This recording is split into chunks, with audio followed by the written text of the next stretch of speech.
Ficar irado, às vezes, nem sempre é sinal de estar errado ou guardar ódio no coração. Você sabia que certa vez, enquanto Jesus estava aqui na terra, ele ficou irado? A ira faz parte da inconformidade. Quando ficamos irados é porque estamos inconformados com algo. A Bíblia diz em Efésios capítulo 4, versículo 26: Irai-vos, mas não pequeis. A ira se trata da inconformidade. Em João capítulo 2, a partir do versículo 14, está escrito: E achou no templo os que vendiam bois e ovelhas e pombos e os cambistas assentados. E tendo feito um açoite de cordões, lançou todos fora do templo, também os bois e ovelhas, e espalhou o dinheiro dos cambistas, e derrubou as mesas. E disse aos que vendiam pombos: Tirai daqui estes, e não façais da casa de meu pai casa de venda. É muito forte, porque a indignação de Jesus, a sua ira, é sinal de que ele tem zelo da casa do Senhor. O zelo da casa do Senhor havia devorado o coração do próprio Senhor Jesus. Ter zelo das coisas do Senhor, muitas das vezes, vai nos fazer ficar indignado com certas situações, aonde não podemos ficar com os braços cruzados, esperando acontecer alguma coisa. Precisamos tomar atitudes.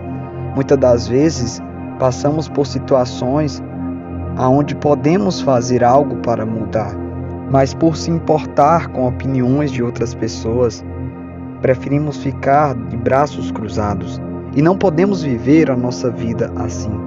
A igreja é vitoriosa, a igreja é triunfante, a igreja jamais irá perder batalhas, pois o próprio Senhor disse: Eu edificarei a minha igreja e as portas do inferno não prevalecerão contra ela. Por que então Jesus expulsou os cambistas, os vendedores, de dentro do templo? Porque eles estavam fazendo do templo um comércio, estavam comercializando a fé daquele povo. Não é diferente dos tempos atuais.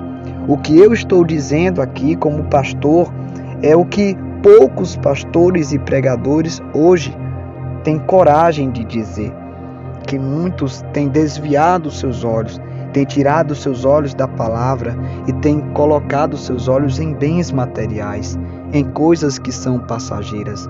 A palavra do Senhor diz em 1 João 2,15: Não ameis o mundo, e nem o que no mundo há, pois se alguém ama o mundo, o amor do Pai não está nele. Porque tudo o que há no mundo, a concupiscência da carne, a concupiscência dos olhos e a soberba da vida, não é do Pai, mas do mundo. E o mundo passa, e as suas concupiscências, mas aquele que faz a vontade de Deus permanece para sempre. Jesus está à procura de pessoas assim como ele, que tenham coragem e ousadia para expulsar os cambistas, para derrubar as mesas, para não aceitar que esse tipo de engano entre dentro da igreja. Veja que no Antigo Testamento, muitos cordeiros e animais, pombos, eram oferecidos para expiação do pecado. Por que aqueles cambistas estavam vendendo esses animais no templo?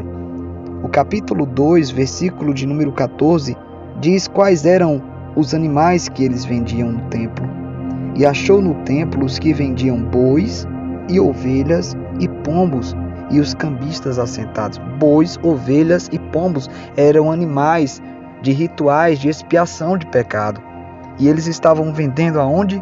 Logo em frente ao pátio do templo, no local aonde os pecadores iam e compravam provavelmente aqueles cordeiros para oferecerem logo à frente, dentro do templo, em sacrifício no altar.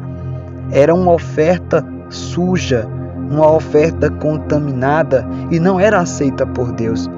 Em rituais de expiação era necessário que o cordeiro e aquele animal que fosse oferecido para perdoar pecados, ele fosse preparado.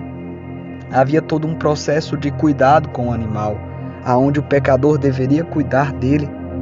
Em um sacrifício específico era necessário que o cordeiro fosse cuidado durante 1 ano, e depois de 1 ano é que ele era apresentado ao sacerdote para ser morto, e assim o Senhor perdoasse os pecados. Então olha o que eles estavam fazendo. Eles não estavam cuidando do cordeiro, mas estavam comprando lá, naquele mesmo lugar. Ou seja, se tratava de comércio da fé. Não é diferente do que acontece hoje.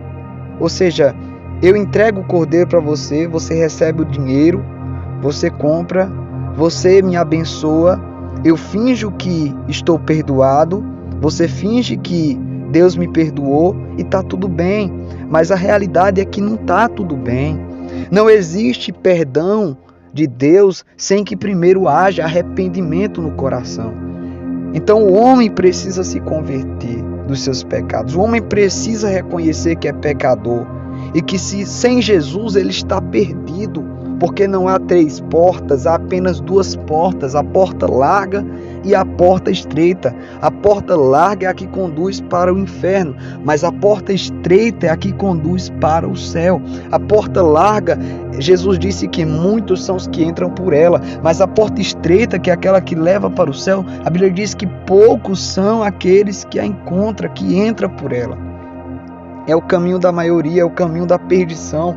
Mas o caminho da porta estreita é o caminho que conduz à vida eterna.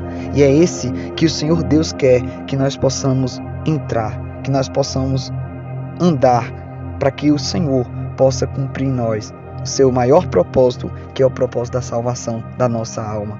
Amém? Essas verdades são verdades que infelizmente hoje muitos têm se calado, deixado de pregar esse evangelho.